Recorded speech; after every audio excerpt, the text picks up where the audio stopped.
오늘 말씀의 제목은 다시 베푸시는 하나님의 은혜. 시작. 다시 베푸시는 하나님의 은혜. 할렐루야. 무척이나 조금씩 가을바람이 쌀쌀하게 육체와 마음을 움츠르게 하는 저녁엔 그렇게 되더라고요. 그러나 오늘 주님의 따스한 은혜를 삼아하면서 이 자리에 나온 여러분을 축복합니다. 오늘 말씀을 만나고 말씀을 경험하고 말씀을 맛보아서 그 말씀이 나를 사로잡고 변화시키고 말씀의 복을 누리시기를 축복합니다. 아멘. 생일을 앞둔 아들이 아빠에게 소원을 말했어요. 아빠, 나도 큰 배를 타보고 싶어요. 어린 아들의 간절한 소원을 들은 아빠는요, 시간을 내서 차를 타고 큰 배에 탑승을 했습니다. 차를 타고 가던 중에 아들은 잠이 들었고 잠든 아이를 안고 아빠는 선실에 자리를 잡았습니다. 배를 타고 가던 중에 잠에서 깨어난 아들이 아빠 그러면서 아빠한테 물어봅니다. 아빠, 우리 배 타러 간다고 했잖아요. 응, 아들아, 지금 여기 배 안에 있단다? 아빠, 여기는 방이잖아. 큰 배 타러 가자. TV에서 봤던 넓은 바다를 보고 싶어. 아들아, 여기가 배야. 아빠, 여기는 배가 아닌데. 아들아, 선실 문을 열고 밖으로 나가봐. 넓은 바다와 갈매기가 보이고 시원한 바람도 불어올 거야.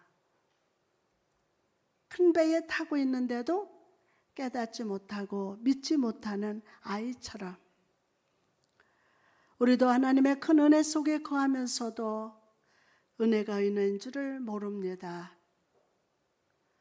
모든 것이 하나님의 은혜로 주어진 것인데도 그것에 감사하지 못하고 세상이라는 애굽을 바라보고 사람의 소리를 따라가고 내 방법, 내 지식을 따르는 성도들이 많습니다. 인생의 갈등, 흔들림을 경험하는 우리에게 성령은 말씀을 들고 찾아오십니다. 오늘도 찾아오십니다.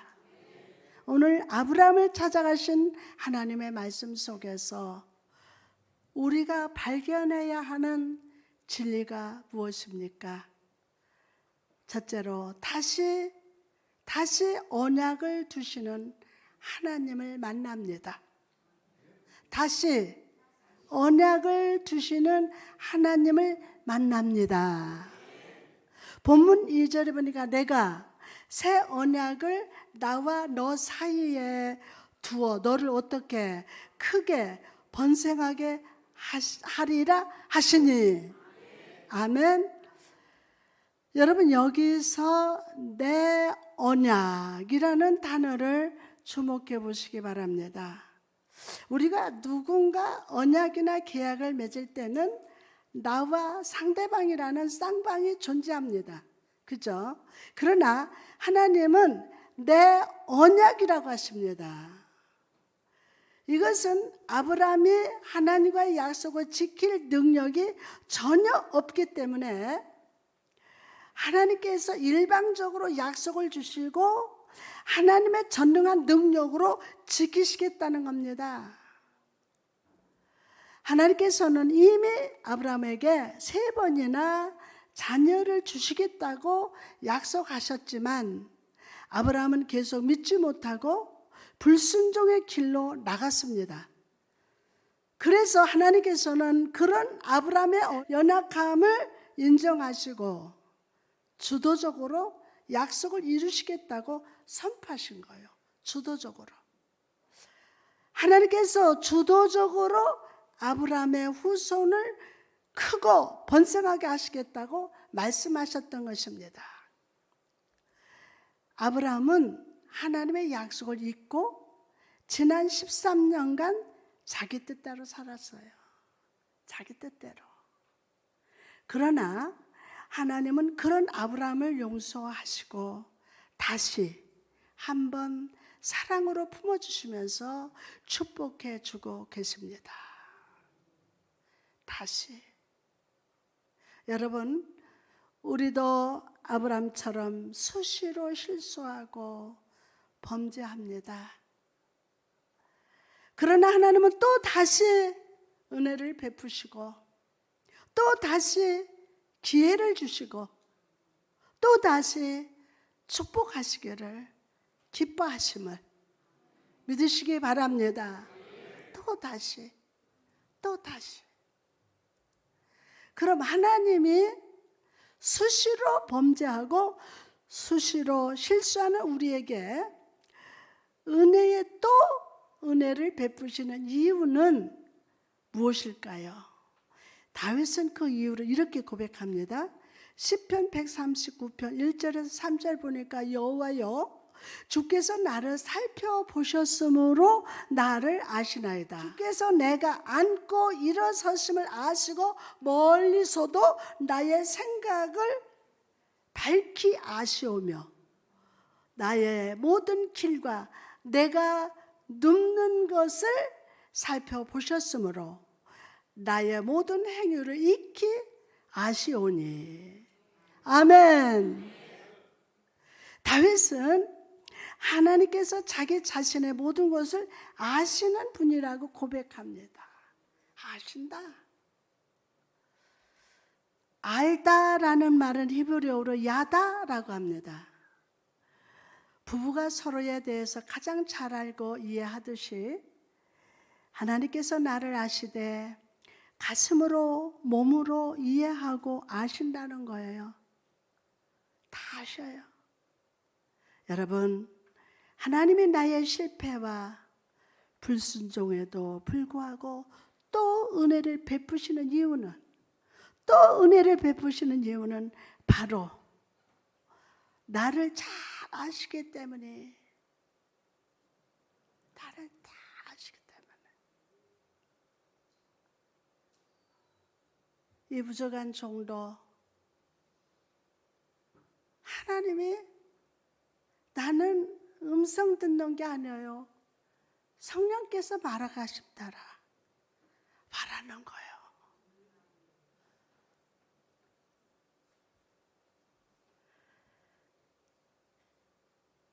여러분, 하나님이 나의 실패와 불순종에도 불구하고 또 은혜를 베푸시는 이유는 바로 나를 잘 아시기 때문에. 잘 아세요. 여러분, 신앙생활은 하나님에 대한 지식을 쌓는 것이 아닙니다. 우리가 매일 믿음 생활을 하면서 발견해야 할 진리가 있다면 하나님이 나를 아신다는 것을 깨닫는 거예요. 아멘. 깨닫는 거예요. 그것을 알아가는 그 과정 속에서 내가 혼자가 아니라 주님 안에 있었으며 그분의 감찰하심 아래 있었다는 것을 발견하는 거예요. 부모 되신 여러분, 자녀를 키워보셨으니 이해하실 겁니다.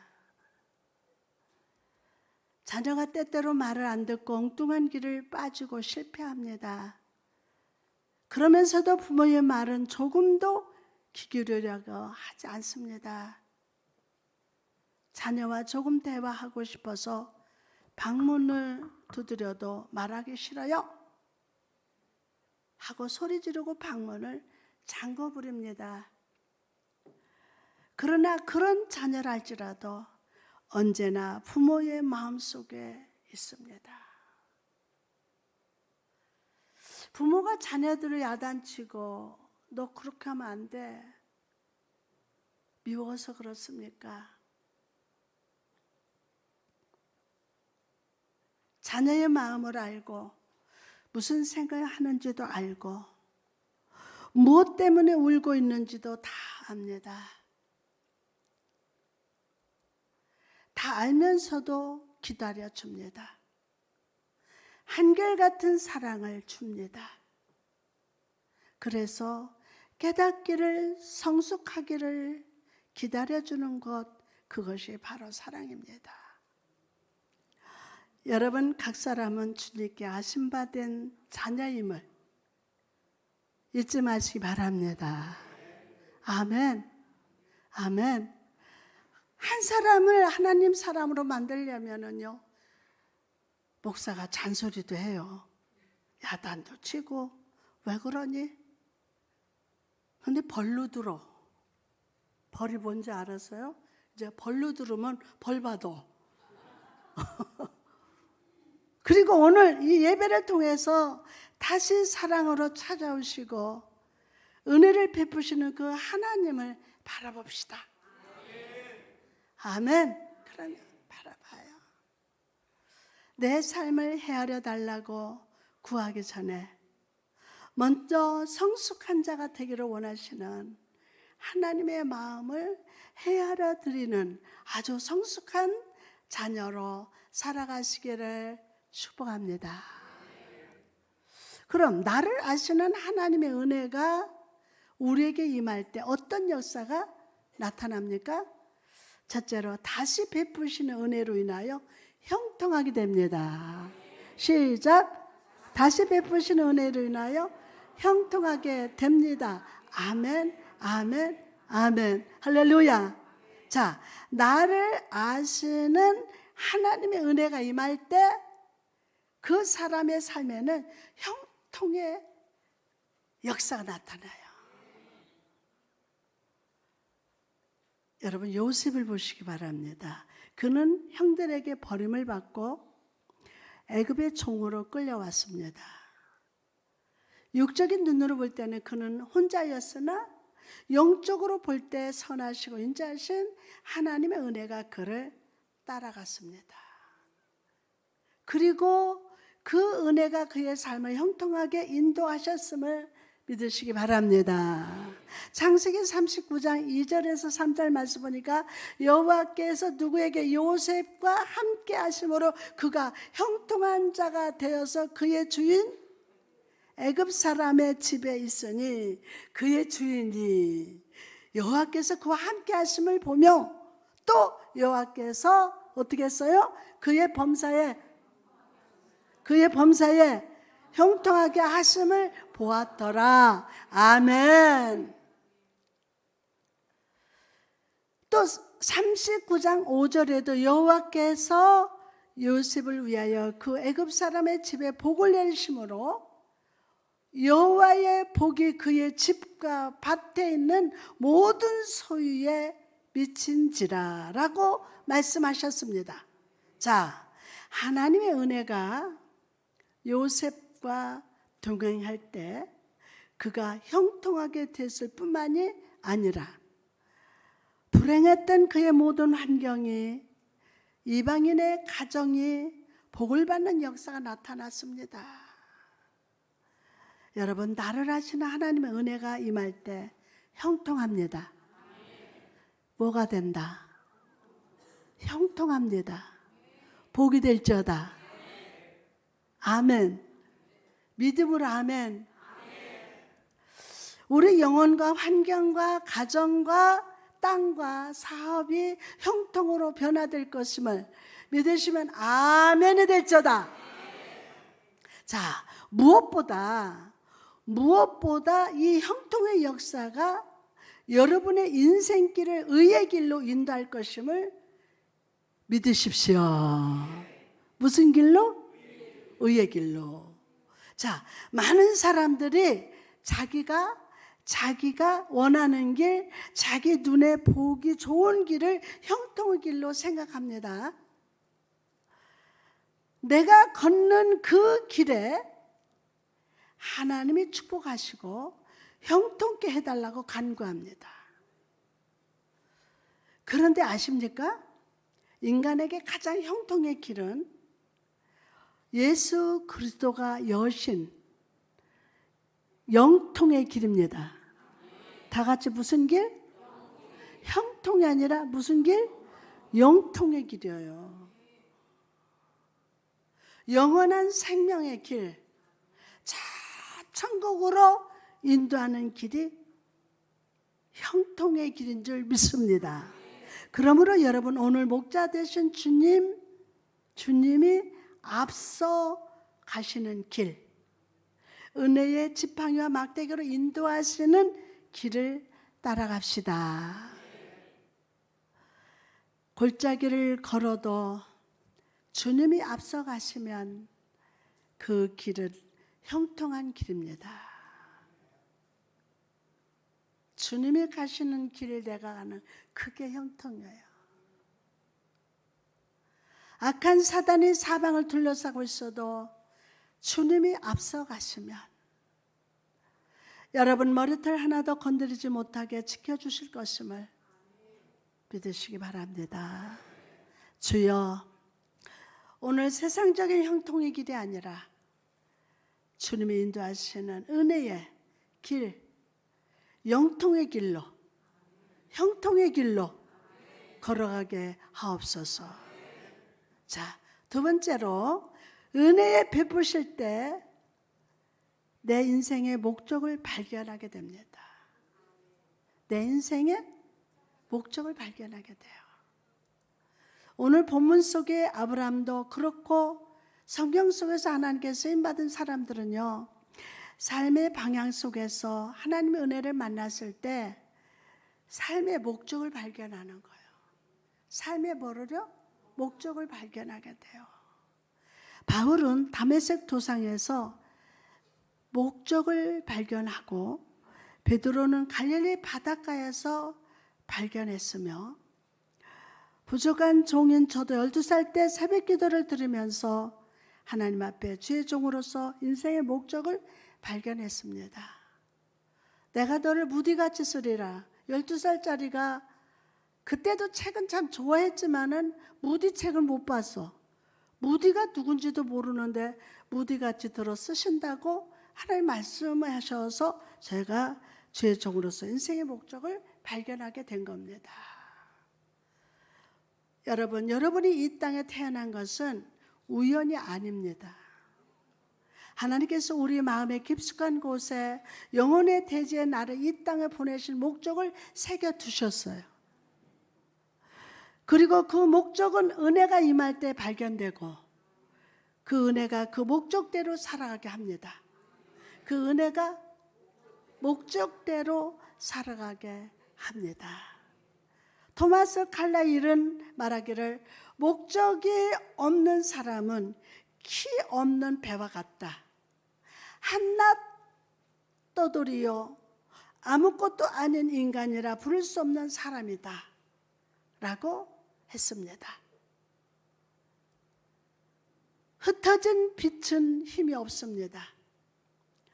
그러나 빛이 한 곳에 모이면 종이가 타버립니다.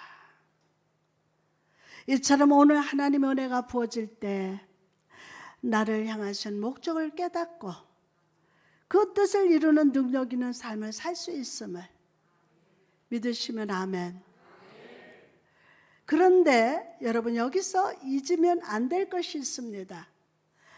나를 향하신 하나님의 뜻과 인생의 목적을 발견했다 할지라도 그 목적을 이룰 능력이 없으면 아무 소용이 없기 때문이에요.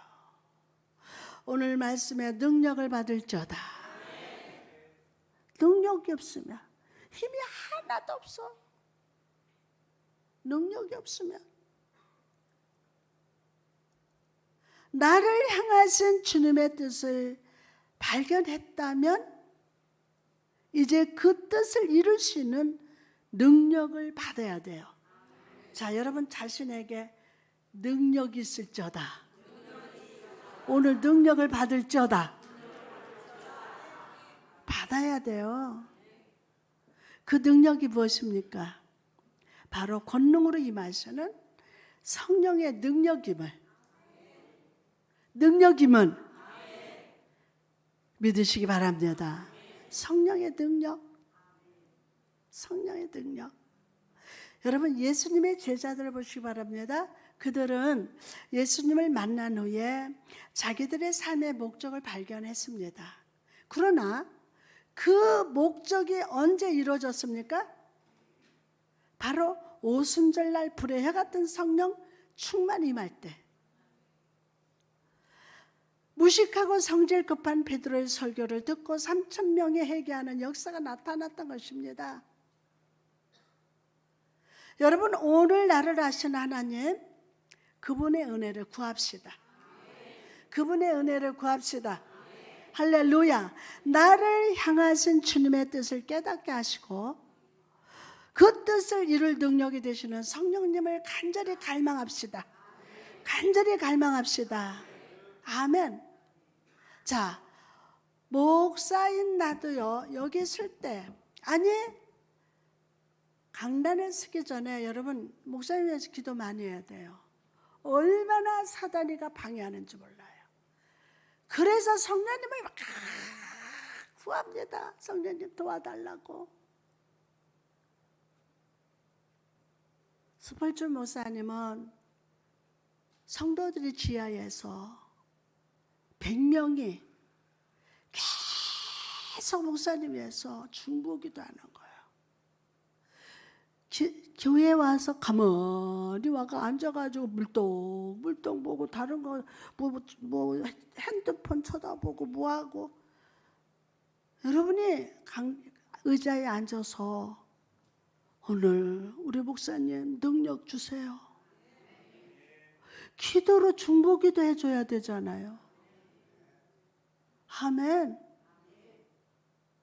그 능력 받을저다. 아무리 왔다 갔다 하면 뭐요. 하나님 능력 있어야지. 꽃갱이 하나 잡아도 능력 없으니까 이거 꽃갱이질을 못하는 거예요. 나를 아시는 하나님, 그분의 은혜를 구해야 돼요. 나를 향하신 주님의 뜻을 깨닫게 하시고 그 뜻을 이룰 능력 되시는 성령님을 간절히 갈망합니다. 아멘. 그럴 때 분별의 영역 권능이 되시는 성령님께서 내 삶에 예비된 하나님의 은혜와 뜻을 발견하게 하시고 성취하게 하시고 축복의 열매를 거두게 하실 것임을 믿읍시다. 두 번째로 순종으로 엎드리는 사람을 주목합시다. 순종으로 엎드린 자. 불순종과 실패에도 불구하고 다시금 은혜를 베푸시는 하나님 앞에서 아브라함은 어떻게 반응하고 있습니까? 오늘 본문 3절에 아브라함이 엎드렸더니 라고 합니다. 아브라함이 엎드렸더니 13년 동안이나 만나지 못한 하나님을 만나자 그는 건물이 무너지듯 몸을 숙이고 얼굴을 땅에 붙이면서 엎드렸습니다. 그가 하나님 엎드렸다는 것은 그가 하나님의 약속을 잊고 첩을 취해서 아들을 낳은 일에 대해서 회개한다는 뜻이고 전능하신 하나님을 예배한다는 것이며 이제 하나님의 주도적으로 주시는 약속을 전적으로 받아들인다는 순종의 엎드림이었습니다. 아무리 여러분들이 육신적으로 일을 잘하고 날고 뛰어도 하나님 앞에 엎드리지 아니하면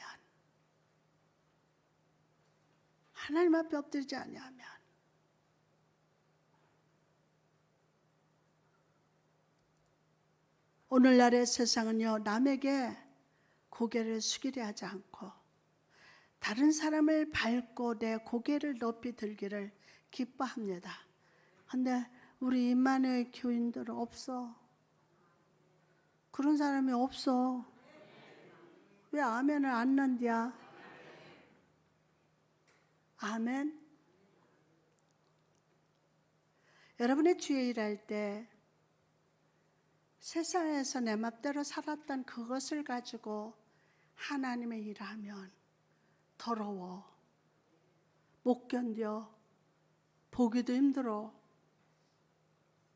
여러분의 성령의 능력으로 일해야 돼요.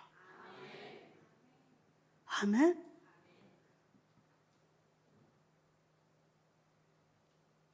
성도는 이런 세상의 흐름을 거슬러서 경배의 능력으로 살아갑니다. 하나님 앞에서 온 마음을 다해서 순종하고 예배함으로 경건의 능력이 삶 속에서 나타나야 돼요. 가정에서 나타나고 내가 일터에서 나타나고. 출애굽기 20장에 보면요, 하나님께서 십계명을 주시면서 안식일에 대해서 이렇게 가르칩니다. 출애굽기 20장 11절에 이는 엿새 동안에 나 여호와가 하늘과 또 땅과 바다와 그 가운데 모든 것을 만들고 일곱째 날에 쉬었습니다. 그러므로 나 여호와가 안식일을 복되게 하여 그날을 시작 그날을 거룩하게 하였느니라. 아멘. 자, 하나님께서는 모든 만물을 지으신 후에 일곱째 날에 쉬셨습니다. 일곱째 날에 쉬셨다는 말과 우리도 그날에 쉬라고 명하신 말씀 속에는 이 세상 모든 만물은 하나님이 완벽하게 창조하셨다는 뜻을 담고 있고, 그 만물을, 우리 삶의 모든 것을, 가정을, 자녀를, 사업을, 직장을, 우리 모든 문제들을 하나님이 완벽하게 다스리고 통제하고 계신다는 뜻이 담겨 있습니다. 그러니 두려워하지 말고 두려워하지 말고 이 주일만큼은 쉬고 안식하라. 나가서 하나님 앞에 예배할 때 예수 그리스도의 평강이 우리에게 덧입혀 줍니다. 와, 우리 성도들 엄청 발막 오토바이 마냥 뛰어다니면서 주일을 합니다.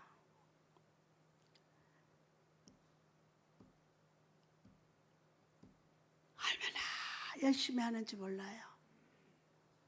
우리 장로님 어디 틈만 있으면은 목수가 됐어. 뚝딱뚝딱. 우리 한집사님들 집에서는 가서 말을 한번 안 쓸 텐데 다 걷어붙이고 이거저거. 근데 그게 하나님의 역사야. 누구에게 보이려고 그러는 게요. 어떨 때는 한 분이 와서 전부 다 목사님 와봐 봤지. 모를 리가 있나. 하나님 앞에 예배할 때 예수 그리스도의 평강이 우리에게 덮여집니다. 더 크게 하면 예수 그리스도의 평강이 여러분에게 덮여집니다. 아멘. 요한복음 20장 19절에 이날 곧 안식 후 첫날 저녁 때에 제자들이 유대인들을 두려워하여 모인 곳의 문을 닫았더니 예수께서 오사 가운데 다 서서 이르시되 너희에게 평강이 있을지어다. 예수님이 부활하신 후에 두려워 떨고 있던 제자들을 찾아가셔서 너희에게 평강이 있을지어다 라고 말씀하셨습니다. 그럼 여기서 주님이 말씀하신 평강이라는 것은 무엇입니까? 아무 염려나 걱정이 없는 상태를 말하는 것일까요? 성경을 보면 평강이라는 것은 하나님과 인간 사이에 끊어진 영적 교제와 관계가 회복된 것을 평강이라고 합니다. 평강이 있을저다. 영적 인간 사이에 끊어진 영적 교제와 관계가 회복되는 게 뭐가 된다?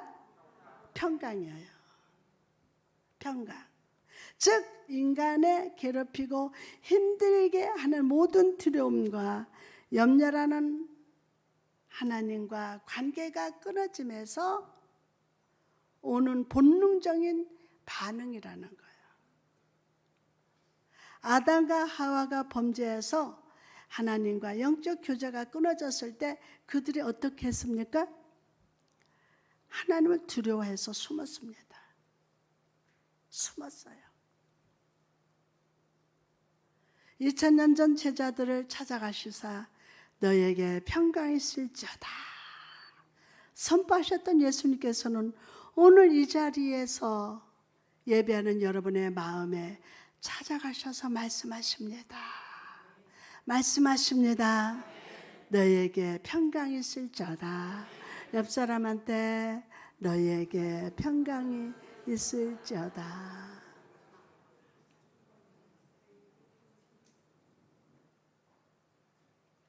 너의 삶에 끊어졌던 하나님과의 관계가 회복될지어다. 여러분, 오늘 저는 이 예배를 통해서 하나님과 여러분 사이에 평강이 회복되기를 축복합니다. 아멘. 그래서 전능하신 하나님의 담대함이 여러분 마음을 점거하던 어둠과 염려와 사망과 원수 귀신 거짓 영을 몰아내시고 평강으로 함께 해주시기를 간절히 축원합니다. 또한 예수님께서는요 평강을 선포하신 후에 한마디 아주 중요한 행동을 하십니다. 요한복음 20장 22절에 보니까 이 말씀을 하시고 그들을 향해서 숨을 내쉬면서 이르시되 성령을 받으라. 성령을 받으라. 아멘. 성령을 받으라. 주님은 제자들에게 성령을 받으라고 하시면서 숨을 내쉬셨어요. 숨. 성경에는 하나님께서 숨을 내쉬는 장면이 2번 나오는데 첫 번째는 흙으로 인간을 지으시고 그 코에 생기를 불어 넣으실 때였습니다. 숨을 불어 넣으실 때 흙이 변해서 뭐가 됐어요? 생명이 되었어요. 그리고 부활하신 주님은 제자들에게 성령을 받으라 라고 하시면서 숨을 내쉬고 계십니다. 태초에 흙덩이가 생기를 덧입어 생명이 되었듯이 너희도 성령을 힘입어 재창조의 역사 다시 성령으로 살아가라고 선포하십니다. 아멘. 여러분 오늘날 시대는 하나님 예수 십자가 예배를 가볍게 생각합니다. 가볍게 생각해요. 그러나 하나님께 아심받은 사람, 은혜를 덧입은 사람은요, 그 은혜 앞에 엎드릴 줄 압니다. 하나님의 세운 주의 종이 말하는 것도요, 무릎을 다 꿇습니다. 왜? 그때는 내 말이 아니라 성령님께서 말하게 하심 따라 말하는 거예요. 아멘? 그럼요. 모든 만물을 창조하시고 당신의 뜻대로 완벽하게 다스리심을 믿고 안식합니다. 이 주일을 소중히 여기고 예배를 통해 하나님과 평강을 누리며 성령으로 재창조의 역사를 경험하면서 살아가시기를 주님의 이름으로 축복합니다.